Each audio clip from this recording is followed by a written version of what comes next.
ये हमारे लिए बहुत अच्छी बात है, ज्यादा लंबे समय तक रहना। और हमने देखा कि वहाँ रहने के बाद जो राष्ट्रीय जनता दल की जो नीति है, वहाँ का जो तौर तरीका है, कहीं राजनीतिक दृष्टिकोण से राज्य के हित में कहीं भी हमको नजर नहीं आया। नमस्कार, आप देख रहे हैं न्यूज़ 4 नेशन में आपके साथ अभिजीत सिंह। 2024 लोकसभा चुनाव के बीच राजद को बड़ा झटका लगा है। जी आपको बता दें कि रामा सिंह जो वैशाली से पूर्व सांसद रह चुके हैं, वो राजद के प्राथमिक सदस्य से इस्तीफा दिए हैं और बड़ा आरोप लगाकर इस्तीफा दिए। पहले क्या कुछ करे रामा सिंह, पहले सुनिए उनकी बातों को। प्राथमिक सदस्यता से मैं और अपने समर्थकों के साथ इस्तीफा देने का निर्णय किया है और इसका पत्र हमने राष्ट्रीय अध्यक्ष राष्ट्रीय जनता दल को भेज भी दिया है और आप लोगों के समक्ष भी हमारा आज का प्रमुख जो है हमारा आप लोगों के विचार है। क्या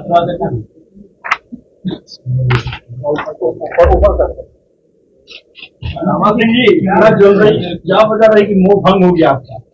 हाँ, बिल्कुल बिल्कुल, जल्दी में ही मोह भंग हो गया।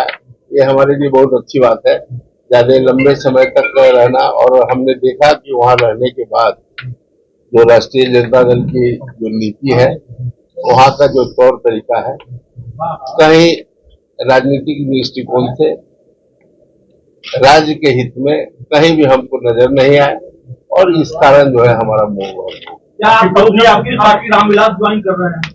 देखिए, वो आज हमारे सभी समर्थकों से वार्ता हो रही है और कल तक यह निर्णय हम ले लेंगे और निश्चित रूप से जो निर्णय होगा उसकी शिक्षा में आपकी पत्नी अभी आरजेडी में ही दिखा है, आप करेंगे वहाँ व्यवस्थाएं ठीक नहीं है। हाँ, आपकी पत्नी भी आरजेडी से अब यह उनका विचार होगा और उनका निर्णय होगा उस पर। पत्नी नहीं है यहाँ हम आपके बीच हैं और हम अपना निर्णय आपको जो है हमने बताया। आरजेडी में ऐसा क्या आपने किया जो आपको? देखिए, हम लोग तो हमेशा राष्ट्रीय जनता दल के विरुद्ध जो है 30 वर्षों तक हमारा जो राजनीतिक जीवन रहा वह राष्ट्रीय जनता दल के विपरीत ही था।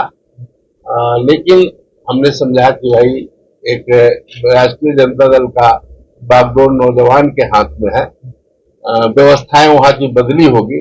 लेकिन हमने महसूस बहुत कम समय में ही हमने महसूस किया कि वहां की व्यवस्था और जो है चौपट हो गई है।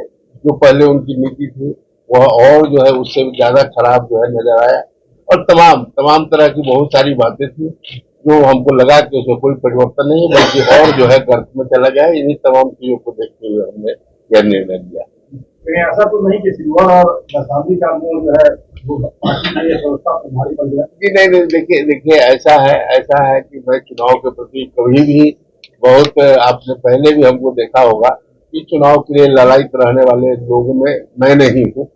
मैं चुनाव लोकसभा का भी चुनाव छोड़ दिया हूँ, विधानसभा का भी चुनाव छोड़ा हूँ और लोकसभा और विधानसभा का सदस्यता में 30 वर्षों तक लगातार जो है मैं रहा भी हूँ और उसके प्रति ललायित रहने वाले व्यक्ति मैं नहीं हूँ। और मैं हमेशा नीतियों पर और जो राजनीति में जो नैतिकता की बात होती है उन तमाम नैतिकताओं का जो होना चाहिए उसके आधार पर ही हमारी राजनीति रही है। मैं उससे अलग हट करके जहां कहीं भी देखा हूं अवसर तो उससे समझौता मैं नहीं किया हूं और मैं हमेशा उसे खिलाफत किया। नहीं, बिल्कुल जहाँ खास करके विचारों में संकीर्णता हो जाए, विचारों में संकीर्णता हो, वह राजनीतिक दृष्टिकोण से वैसा जगह कहीं उचित नहीं है। अपने खामियों की बहुत सारी खामियां है, लेकिन एक दो खामियां जो बताना चाहे जिनको आपको बुरा लगा और जिसकी वजह से आप अलग हुए? देखिए, उनकी हमेशा से रही है कि पहले बात करते थे भूरा बाल साफ करो, अब जो है उनका विचार जो है किसी वर्ग विशेष को जो है लक्ष्य करना। ये तमाम बहुत सारी एक चीज नहीं है, बहुत सारी कमियां देखने के बाद ही मैं वहां से अलग हुआ। आपने सुना रामा किशोर सिंह किस तरह से बताते हुए नजर आ रहे हैं कि हमने जो राजद के प्राथमिक सदस्यता से इस्तीफा दे दिया अपने कार्यकर्ताओं के साथ, और बड़ा आरोप लगाते हुए उन्होंने कहा है कि राजद की जो विचारधारा है वो जो शुरू से ही विपरीत रहा है। जिस तरह से हमने बात किया कि 30 साल से जो राजनीति कर रहे हैं और उसके विपरीत राजनीति की कर रहे थे, लेकिन जल्द ही जो मोह है वो भंग हो गया राजद से। तमाम खबरें न्यूज़ 4 के साथ। नमस्कार।